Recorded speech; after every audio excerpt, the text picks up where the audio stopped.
Hola amigos, ¿cómo están? Nos encontramos nuevamente en esta su secuencia Agenda Ambiental, compartiendo el set en esta oportunidad con Gustavo Sores de Freitas, quien es el coordinador ejecutivo del Programa Nacional de Conservación de Bosques. Con él conversaremos sobre esta organización que está dentro del Ministerio del Ambiente, un programa con un reto muy importante porque tiene la gran tarea de impulsar las acciones de conservación de nuestros bosques, y no solo en la Amazonía, sino también en el país. Gustavo, gracias por aceptar la invitación. Hola, un placer estar acá y poder conversar de estos temas. Gustavo, para nuestra audiencia, por favor, indícanos cuál es la tarea que realiza el Programa Nacional de Conservación de Bosques. Bueno, el Programa Nacional de Conservación de Bosques fue establecido en el año 2010 como parte de los compromisos del Perú para enfrentar el problema del cambio climático, ¿no? Como parte de los compromisos asociados a mitigación del cambio climático para asegurar la reducción de la deforestación. Porque la deforestación, como ocurre a través de un proceso de tala y quema, es un emisor de gases de efecto invernadero, y el compromiso del Estado peruano es reducir esas emisiones a través de reducir la deforestación. Entonces, el programa tiene como tarea fundamental ayudar a que los bosques sean conservados, es decir, que mantengamos los bosques y se puedan usar de manera sostenible a través de diferentes instrumentos, ¿no? Y en esa tarea, la cifra de deforestación se viene anunciando que cada vez esta se está incrementando, tanto para actividades ilícitas como a otras fomentadas bajo mecanismos formales. A ver, en realidad lo que ocurre es que la deforestación es una historia larga en el Perú. Está muy asociada a la ocupación de la Amazonía, pero también a la deforestación en los Andes y en la costa, aunque la mayor parte de deforestación evidentemente ocurre en la Amazonía, que es donde está el 95% de los bosques, ¿no? Ahora, este es un proceso histórico que viene de mucho tiempo, y tenemos datos de medición anual a partir del año 2000 a 2001, hasta el 2014. Bueno, hasta el 2013 ahora, estamos trabajando hasta el 2014.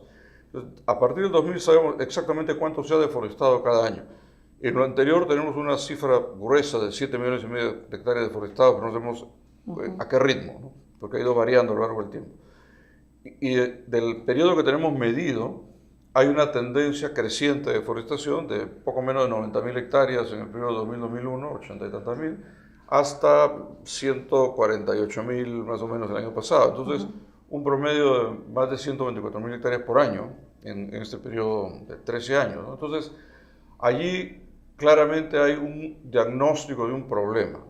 Lo importante y lo que estamos haciendo ahora es, primero, identificar las causas del problema y poder plantear las medidas de políticas públicas y de intervenciones que ayuden a reducir esa presión y a cambiar la tendencia, cosa que algunos países han logrado y que Perú también debería poder lograr.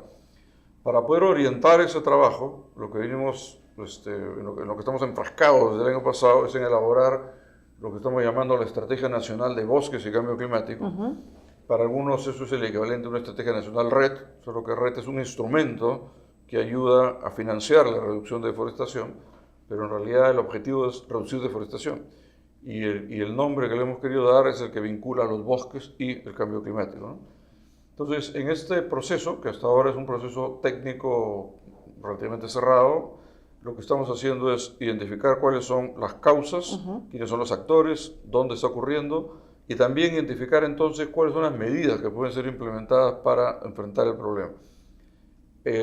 Y respecto al problema, ¿cuáles son las causas de ese problema, las actividades que lo promueven y cómo lo van abordando así en concreto? A eso vamos, pero un anuncio previo.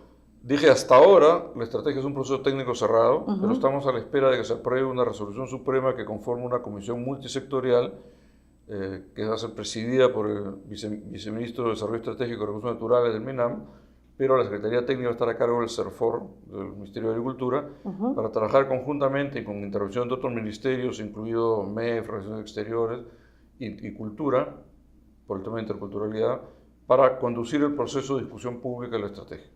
Entonces nosotros esperaríamos tener durante este año ese documento de estrategia aprobado, porque eso es lo que nos va a dar todo el mandato y lo que va a orientar las inversiones, los proyectos, la asignación de recursos que se están obteniendo a nivel internacional, de una manera ordenada, estructurada, vinculándolo además con los presupuestos públicos, los programas presupuestales, los proyectos de cooperación, etc. Ahora, ¿cuáles son las causas, como mencionabas? La principal causa, a ver, hay que entender primero que hay causas directas y causas indirectas. Las causas directas son las que uno ve, o sea, la actividad que directamente está generando la deforestación.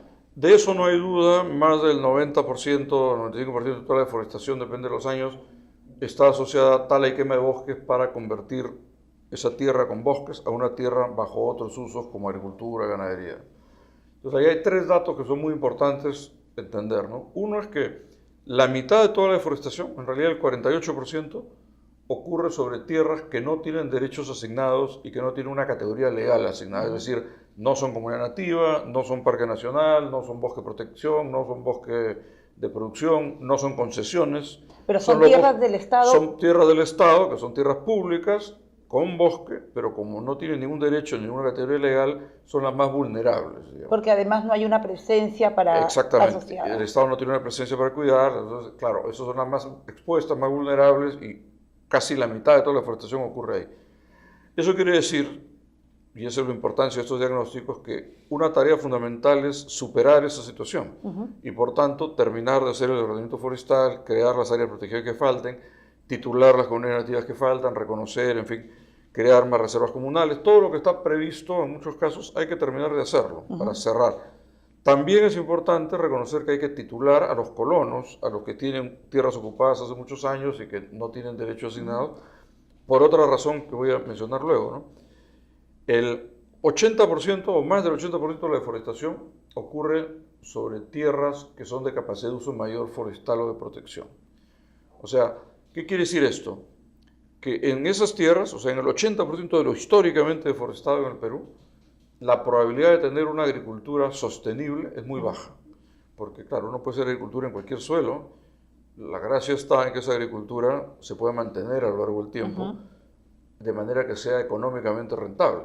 No, claro, y se fomenten en un sitio sin que esto signifique una gran pérdida del espacio que se requiere como patrimonio en bosque que debería mantenerse en pie. Por supuesto, pero viéndolos desde el punto de vista del productor, es un mal negocio estar en esos sitios porque la tierra se te va a agotar y vas a tener que moverte, ¿no? Y eso es lo que genera esa agricultura que se llama agricultura migratoria, es decir, inclusive productos como el café, que es un arbusto y que debería ser permanente, se produce durante un determinado número de años hasta que el suelo se degrada y luego la gente se mueve a instalar el mismo cultivo un poco más allá.